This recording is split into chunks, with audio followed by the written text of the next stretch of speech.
So ఇప్పుడు ఈ వీడియోలో మనం మాట్లాడుకునేది డిగ్రీ విత్ ఐఏఎస్ అండి. సో హైదరాబాద్ లో అన్ని ఇన్స్టిట్యూట్లు ఈ డిగ్రీ విత్ ఐఏఎస్ ఫోకస్ చేయబోతున్నారు. ఇప్పుడు మనం చూసుకుంటే యూపీఎస్సీ రిఫార్మ్స్ వస్తూ ఉన్నాయి, ఏజ్ లిమిట్ అనేది తగ్గిస్తూ ఉన్నారు, అండ్ ఆప్షనల్ ఇక రకరకాల సీసాట్ ఉండదు, ఆప్షనల్ తీసేస్తారు. సో రకరకాల వార్తలు అయితే మనం చాలా చూసాం. ఇప్పుడు చాలా మంది హైదరాబాద్ లో డిగ్రీ విత్ ఐఏఎస్ పేరుతో నయాదందా స్టార్ట్ అయింది. ఏంటి నయాదందా అంటే అసలు డిగ్రీ విత్ ఐఏఎస్ కాన్సెప్ట్ ఏంటి? జనరల్గా డిగ్రీ విత్ ఐఏఎస్ కాన్సెప్ట్ ఏంటి అంటే వాళ్ళు చిన్న వయసు నుంచే సివిల్స్ క్రాక్ చేయాలనే ఒక లక్ష్యంతో ఈ కాంపిటీషన్ని, అంటే రెగ్యులర్గా మనము డిగ్రీ అని బీటెక్ కానీ అయిపోయిన తర్వాత మనం తీసుకునే కోచింగ్ ఏదైతే ఉందో వాళ్ళకంటే మెరుగ్గా తక్కువ ఏజ్లో 1-2 అటెంప్ట్స్లోనే నేను సివిల్స్ క్రాక్ చేయాలి, ఆ పోటీని నేను తట్టుకోవడానికి ముందు నుంచే ప్రిపరేషన్ చేయాలి, ముందు నుంచే సన్నద్ధం అవ్వాలి ఈ డిగ్రీ విత్ ఐఏఎస్ ఆ డిగ్రీ విత్ సివిల్స్ ఎజెండా. కానీ దీన్ని నీరు గారుస్తూ, అంటే కొంతమంది జెన్యున్గా చేసేవాళ్ళు ఉన్నారు, కానీ ఈ పద్ధతిని ఈ డిగ్రీ విత్ ఐఏఎస్ని కేవలం డబ్బులు దండుకోవడానికి స్టూడెంట్స్ నుంచి, లేకపోతే సామాన్య మధ్యతరగతి ప్రజల నుంచి ఈ డిగ్రీ విత్ ఐఏఎస్ పేరుతో 5,000, 10,000 లేకపోతే 25,000 ప్రతి సంవత్సరం మనకు అయ్యే ఖర్చు డిగ్రీకి పెద్ద కాలేజీలో అయితే. ఒకవేళ 5-10,000 ఎక్కువ ఉండొచ్చు, తక్కువ ఉండొచ్చు, plus or minus, that is all different thing. But ఇక్కడ 25,000 అయ్యే కోర్స్ని ఈ ఐఏఎస్ అనే ఒక పేరుని, ఈ కీవర్డ్ని వాడేసి, ఈ ట్యాగ్ను వాడేసేసి 1,80,000, 2 లక్షలు వసూలు చేస్తూ ఉన్నారు. అంటే దాదాపు మనము 75,000 మనం ఇక్కడ ఖర్చు పెట్టాల్సింది మన ఖర్చులు అయితే, వాళ్ళు ఎంత తీసుకుంటున్నారంటే మనకి ఈ ఐఏఎస్ ట్యాగ్ యాడ్ చేసి దాదాపు 4 సంవత్సరాలు కలిపి దగ్గర 5 లక్షల నుంచి 6 లక్షలు. అంటే ఈ పేరు ఎందుకు, ఇది కరెక్టా కాదా, మనం ఎలాంటి డిగ్రీ విత్ ఐఏఎస్ జాయిన్ చేస్తున్నాం, ఇవన్నీ మనం తెలుసుకోవాలి. ఎందుకు అంటే మనకి ఇంటర్ అయిపోయిన తర్వాత ఫుల్ మైండ్ అనేది చాలా తక్కువ మందికి ఉంటుంది, మెచ్యూరిటీ అనేది. సో ఎక్కువగా ఏంటి అంటే 99% పిల్లలు తప్పుదోవ, అంటే వాళ్ళకి చాలా ఇంట్రెస్ట్ ఉంటుంది, సివిల్స్ ప్రిపేర్ అవ్వాలి, సివిల్స్ క్రాక్ చేయాలి, వాళ్ళకి అన్ని ఫెసిలిటీస్ ఇచ్చి వాళ్ళు ఒక క్యాంపస్లో ఉంచి అక్కడే సివిల్స్ కోచింగ్ జరుగుతుంది, అక్కడే డిగ్రీ క్లాసులు జరుగుతాయి, ఓకే, అక్కడే సివిల్స్ కోచింగ్, అక్కడే డిగ్రీ క్లాసులు, వాళ్ళ యొక్క వాతావరణం అట్మాస్ఫియర్ క్రియేట్ చేసి దానికి సంబంధించే చాలా యాట్రిషన్ ఉంది. యాట్రిషన్ అంటే ఫస్ట్ ఇయర్ జాయిన్ అయ్యి సెకండ్ ఇయర్ మానేసే వాళ్ళ సంఖ్య దాదాపు 100లో 30 నుంచి 40 మంది. అరే this is not my cup of tea, లేకపోతే రకరకాల కారణాలు అక్కడ జాయిన్ అయిన ఇన్స్టిట్యూట్ చెప్పింది వీళ్ళకి అర్థం కాకపోవచ్చు, లేకపోతే వాళ్ళు కరెక్ట్గా చెప్పిన ఈ పిల్లలు దాన్ని కరెక్ట్గా అర్థం చేసుకోలేకపోవచ్చు. దీనివల్ల ఈ యాట్రిషన్ రేటు, అంటే జాయిన్ అయిన తర్వాత కొంతమంది డ్రాప్ అయ్యేదానికి ఛాన్సెస్ ఉంది. ఏది కంప్లీట్గా సివిల్స్, తర్వాత డిగ్రీ, దాంతోపాటు లైబ్రరీ ఫెసిలిటీ ప్రొవైడ్ చేసి వాళ్ళని చదివించడానికి ఫ్యాకల్టీస్, మెంటార్స్ అవైలబిలిటీలో ఉండి, అండ్ అన్ని డిగ్రీ విత్ ఐఏఎస్ కోచింగ్ సెంటర్లో కూడా ఆల్మోస్ట్ ఈ ఫ్యాకల్టీ, మంచి ఫ్యాకల్టీ, ఢిల్లీ ఫ్యాకల్టీ వస్తారు, పాన్ ఇండియా ఫ్యాకల్టీ వస్తారు, సివిల్స్కి సపరేట్గా ఫ్యాకల్టీ, తర్వాత డిగ్రీకి సపరేట్గా, ఈ విధంగా జరుగుతూ ఉంది. ఇది అంతా కాకుండా ఇప్పుడు కొన్ని ఇన్స్టిట్యూట్స్ ఉన్నాయి, హాస్టల్ ఒక చోట, యూపీఎస్సీ క్లాసులు ఒక చోట, ఇంకోటి ఏంటి అంటే దీనికి సంబంధించి డిగ్రీ క్లాసులు ఒక చోట. అంటే పిల్లోడు హాస్టల్కి వెళ్ళాలంటే ఒక దగ్గర ఉండాలి, యూపీఎస్సీ క్లాసుల దగ్గరికి వెళ్ళాలంటే ఒక దగ్గర ఉండాలి, డిగ్రీ క్లాసులు అంటే ఇంకొక దగ్గరికి వెళ్ళాలి. ఈ మొత్తం 3 దాంట్లో చూసుకుంటే యూపీఎస్సీకి ఎన్ని అవర్స్ కేటాయిస్తారు, ఎన్ని గంటలు డిగ్రీ కోసం కేటాయిస్తారు, క్వశ్చన్ మార్క్. దీనికి ఆన్సర్ లేదు. వీడు ఎక్కడ ప్రిపేర్ అవుతాడు, పిల్లోడు ఎక్కడ కూర్చొని ప్రిపేర్ అవుతారు? ఫ్రీగా ఏమన్నా దానికి సంబంధించి ఒక అట్మాస్ఫియర్ క్రియేట్ చేశారా? ఒక లైబ్రరీ ఏమన్నా ఉందా? దానికి ఆన్సర్ ఉండదు. And at the same time ఇక్కడ హాస్టల్, మీరు ప్రతి పేరెంట్ ఆలోచించాలి.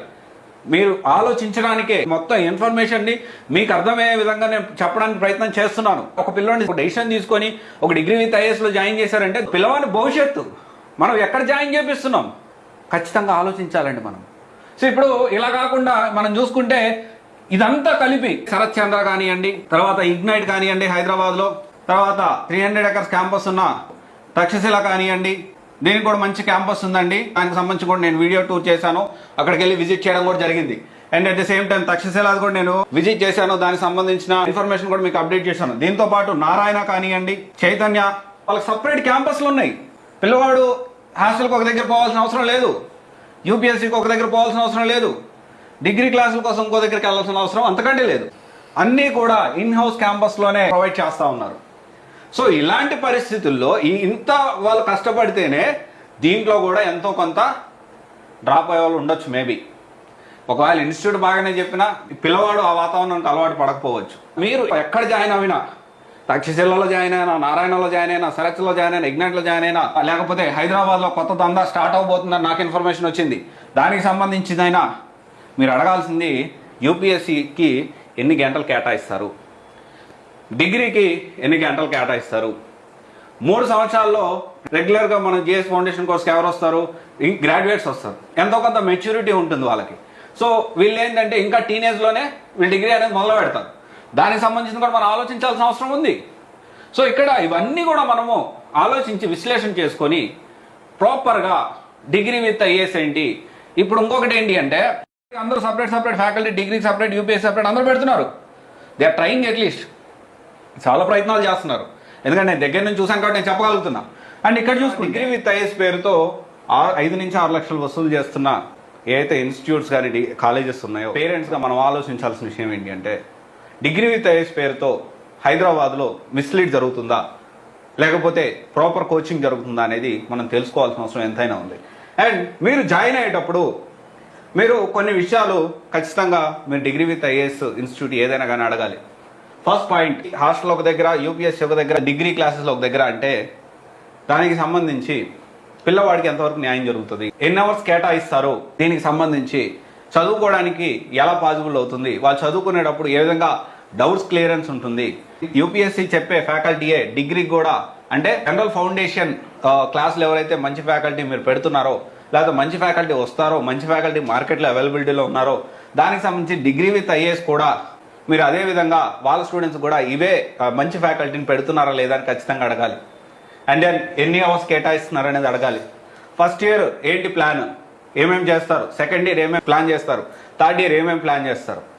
అండ్ ఇంకోటి వచ్చేసి ఏంటి అంటే పిల్లలు ఈ టీనేజ్లో ఉన్నప్పుడు మన పిల్లోడు ఖచ్చితంగా ఇబ్బంది లేదు, వీడు డైరెక్ట్గా మా పిల్లోడు హాస్టల్కి వెళ్తాడు, యూపీఎస్సీ క్లాసులకి వెళ్తాడు, డిగ్రీకే వెళ్తాడు, మధ్యలో చిన్న ఎన్ని డీవియేషన్లు వచ్చినా, ఎవరు ఎంతో చెడగొట్టినా, ఒక ట్రాకింగ్ లేకపోయినా వానికి సెల్ఫ్గా ఇంట్రెస్ట్ ఉంది మా పిల్లలకి అంటే ఖచ్చితంగా మీరు ఆలోచించవచ్చు. కానీ అన్ఫార్చునేట్లీ 99% పిల్లలు కొంత చిన్న పిల్లలు కాబట్టి టీనేజ్లో ఉంటారు కాబట్టి డీవియేషన్ అయ్యేదానికి ఛాన్స్ ఉంటుంది. ఎందుకంటే ఇక్కడ కంట్రోల్ లేదు, దెర్ ఇస్ నో కంట్రోల్. జనరల్గా ఎందుకు కొనిస్తాం సెల్ ఫోన్ని, ఎడ్యుకేషన్ పర్పస్ వాడుకోవాలని పిల్లలకి మనం సెల్ ఫోన్ కొనిస్తాం. కానీ వాళ్ళు ఏం చేస్తారు తెలియకుండానే గేమ్స్ అని అవని ఇవని అన్వాంటెడ్ థింగ్స్ లేకపోతే సోషల్ మీడియాలో కానీ ఈ విధంగా ఏంటి అంటే వాళ్ళ టైం అనేది ఎక్కువ వేస్ట్ చేసుకుంటూ ఉంటారు. కొంతమంది ఫోన్ని చాలా బాగా వాడుకుంటారు కూడా. కొన్ని ఇన్స్టిట్యూషన్స్లో ఫోన్ కూడా ఎలా ఉండదు. వాళ్ళు ఇంకా టీనేజ్లో ఉంటారు కాబట్టి ఫోకస్ ఎప్పుడు స్టడీ మీద ఉండాలి. ఓకే, కొంత మెచ్యూరిటీ వచ్చిందాక మనం ఖచ్చితంగా పిల్లల్ని కాపాడుకోవాల్సిన అవసరం ఎంతైనా ఉంది. అండ్ తర్వాత వచ్చేసి రిఫండ్ పాలసీ ఒకటి ఖచ్చితంగా అడగాలి. 2 పాయింట్లు మాత్రం మీరు ఖచ్చితంగా ప్రామిస్ తీసుకోండి. ఇది ఏ డిగ్రీ విత్ ఐఏఎస్లో జాయిన్ అయినా కానీ, ఏ ఇన్స్టిట్యూట్ అయినా కానీ రిఫండ్ పాలసీ ఒకటి. 2, ఫస్ట్ ఇయర్లో నేను డ్రాప్ అవుట్ అయ్యాను అనుకుందాం. ఫస్ట్ ఇయర్ అయిపోయిన తర్వాత నాకు ఇన్స్టిట్యూట్ నచ్చలేదు. ఇన్స్టిట్యూట్ నచ్చకపోతే మనం ఏమి ఇబ్బంది పెట్టకుండా మన డిగ్రీ కంటిన్యూ చేసేలాగా వీళ్ళు సపోర్ట్ చేస్తారా, దానికి సంబంధించి కంపల్సరీ ఈ పాలసీ అనేది మీరు కంపల్సరీ ప్రామిస్ తీసుకోవాలి, ఆన్ పేపర్ కూడా తీసుకోవాలి. అండ్ రిఫండ్ పాలసీ ఏంటి అంటే వీళ్ళు చెప్తారు కదా, మేము ఫస్ట్ ఇయర్లో ఎన్సీఆర్టీస్ చెప్తాం, టెస్ట్ సిరీస్ పెడతాం, ఆన్సర్ రైటింగ్ నేర్పిస్తాం, కరెంట్ అఫైర్స్ చెప్తాం, లేకపోతే వేరే క్లాసులు చెప్తాం, ఇవన్నీ చెప్తారు కదా. అవన్నీ కరెక్ట్గా ఇంప్లిమెంట్ కాకపోతే రిఫండ్ పాలసీ ఏంటి? ఎందుకంటే ₹1 ₹2 కట్టలేదండి. మనం కడుతుంది ఏంటి, దాదాపు 2 లక్షలు కడుతున్నాం. 1,60,000 నుంచి 1,80,000 ఉంటుంది. దాంతోపాటు ఆ పిల్లోడికి ట్రాన్స్పోర్ట్ ఫీజులు, దాంతోపాటు ఖర్చులు, బుక్స్ ఖర్చులు, ఇవన్నీ కలిపి సంవత్సరానికి ₹1,00,000 అదనంగా అవుతుంది. మనము ఇన్స్టిట్యూట్ కట్టేది 6 లక్షలు అయితే దాంతోపాటు ప్రతి సంవత్సరం అదనంగా 1,00,000, అంటే 3 సంవత్సరాలు కలిపి దాదాపు 3 లక్షలు, అంటే దాదాపుగా 8 నుంచి 9 లక్షలు మనం ఖర్చు పెడతా ఉన్నాం. నేను సివిల్స్ ఎగ్జామ్కు సంబంధించి సివిల్స్ ఎగ్జామ్ ఏదైతే ఉందో క్రాక్ అవుతుంది, లేకపోతే సివిల్స్ ఎగ్జామ్ ఖచ్చితంగా గ్యారంటీ ఇస్తారా నాకు ర్యాంక్ వస్తుందని.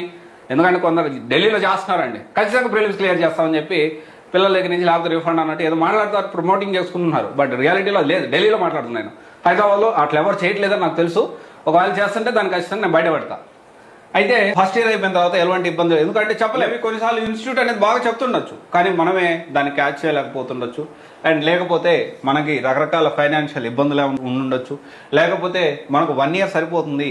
అక్కడ మన వాతావరణం చూసిన తర్వాత అశోక్ నగర్లో కానీ లేకపోతే ఈ సివిల్స్ వాతావరణం చూసిన తర్వాత ఇంత డబ్బులు ఖర్చు పెట్టకుండా తక్కువ ఖర్చులో మనం ఓన్లీ జిఎస్ ఆల్రెడీ తీసేసుకొని ఆప్షనల్ ప్రిపేర్ అవుతూ తర్వాత మా ఆన్సర్ రైటింగ్ ఒకటి, పర్సనల్ మెంటారింగ్ ఒకటి అవసరం దానికి, దాంతోపాటు టెస్ట్ సిరీస్ అవసరం, అంతవరకే తీసుకుందాము, ఎక్కడ బాగుంటే అక్కడ తీసుకుందాము. సో సంవత్సరాన్ని 2 లక్షలు ఇక్కడ ఎందుకు ఖర్చు పెట్టాలి అనే ఆలోచన మనకు వచ్చిన ఈ ఫస్ట్ ఇయర్ తర్వాత ఎలాంటి ఇబ్బంది పెట్టకుండా మన సర్టిఫికేట్ మనకి ట్రాన్స్ఫర్ కానివ్వండి ఎలాంటి ఇబ్బంది మమ్మల్ని పెట్టము అనే ప్రామిస్ మీరు తీసుకోవాలి. ఇవన్నీ తీసుకొని మీరు అడుగు ముందుకేయాలి. ఇది పిల్లల భవిష్యత్తు, ఆలోచించండి.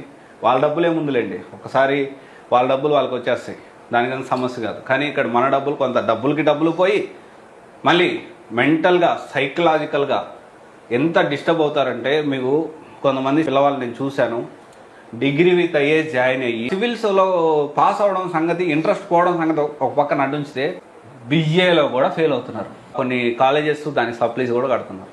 నా దగ్గర ఇన్ఫర్మేషన్ ఉంది, కానీ నేను బయటికి చెప్పాల్సిన అవసరం లేదు, అనవసరంగా కాంట్రవర్సీ అవుతుందని నేను చెప్పట్లేదు. నా దగ్గర విత్ ప్రూఫ్తో ఉంది. ఎవరు ఏంటి అనేది అప్రస్తుతం, మనం కమెంట్ చేయదలుచుకోలేదు. పాపం వాళ్ళు కష్టపడుతున్నారు. కొంత స్టూడెంట్స్ 100 మంది కూడా అందరూ బాగా కష్టపడతారని కూడా లేదు, అందరూ స్టూడెంట్స్ సాటిస్ఫై అవుతారని కూడా చెప్పలేము, ఎందుకంటే పిల్లవాళ్ళు ఒక్కో రకంగా ఉంటారు. బట్ స్టిల్ ఒక మెరిట్ స్టూడెంట్ సివిల్స్ క్రాక్ చేయాలనే ఉద్దేశంతో వచ్చిన పిల్లవాడు డిగ్రీ బిఏలో ఫెయిల్ అవ్వడం అంటే ఎంత పిల్లవాడు ఇంట్రెస్ట్ లూజ్ అయ్యాడు, ఎంత డీవియేషన్కి గురవుతున్నాడు అనేది మనం ఆలోచించాలి. ఆలోచించి ఈ డిగ్రీ విత్ ఐఏఎస్ జాయిన్ అవ్వాలా వద్దా, జాయిన్ అయితే ఎలాంటి దాంట్లో మంచి దాంట్లో జాయిన్ అవ్వాలి, ఒక క్యాంపస్ ఉండాలి, వాళ్ళు ఒక 24/7 కంటికి రెప్పలాగా మనం ఎట్లయితే కాపాడుకుంటామో వీళ్ళు టీనేజ్ నుంచి కొంచెం మెచ్యూర్ మైండ్ వచ్చేదాకా వాళ్ళు అలాగే కాపాడే ఇన్స్టిట్యూట్స్, అలాగే ఒక అట్మాస్ఫియరు, ఒక క్యాంపస్, ఒక ఎన్వైరన్మెంట్ ఉన్న ఇన్స్టిట్యూట్లో జాయిన్ చేస్తే బెటర్ ఎక్స్పోజర్ ఉంటుంది అనేది నా ఒపీనియను. ఇక్కడ నేను చెప్పిన ప్రతి పాయింట్ కేవలం మీరు ఇంకా విశ్లేషణ క్లియర్గా ఉండి సరైన నిర్ణయం తీసుకోవడానికే నేను ఈ మొత్తం కూడా ఎక్స్ప్లెయిన్ చేస్తూ ఉన్నాను. చాలా క్లియర్గా నేను చెప్పాను కాబట్టి నేను అక్కడ బాగుందన్నాను అక్కడే జాయిన్ అవ్వండి, లేకపోతే ఇక్కడ బాగుందన్నాను ఇక్కడే వద్దు. నేను చెప్పే పాయింట్స్ కన్సిడర్ చేయండి, నోట్ చేసుకోండి. వాళ్ళ స్టూడెంట్స్ వస్తుంటే నోట్ చేసుకోండి పాయింట్స్ అన్ని. నేను అన్ని వీడియోస్ చాలా ఇన్స్టిట్యూట్ తిరిగాను, చాలా క్యాంపస్లు కూడా చేశాను నేను. అండ్ ఢిల్లీలో, బెంగళూరులో, హైదరాబాద్లో, విజయవాడలో, వైజాగ్లో చాలా ఇన్స్టిట్యూట్స్ తిరిగి నేను ఇన్ఫర్మేషన్ గ్యాదర్ చేస్తా ఉన్నా. ఇంకొంతమంది ఏంటి అంటే నేను ఇదంతా చేస్తున్నాను, అందరికీ ఇలా ఇన్ఫర్మేషన్ అనేది ఓపెన్ లాగా చెప్తా ఉన్నాను, ఇంత క్లియర్గా ఎక్స్ప్లెయిన్ చేస్తున్నాను, నా మీద కక్ష కట్టున్నారు. But still I'm okay. చాలామందికి దీనివల్ల యూజ్ కూడా ఉంది, చాలామంది జీవితాలు సరైన నిర్ణయం తీసుకోగలుగుతున్నారు. ఆలోచించండి. Thank you. This is Raj signing off.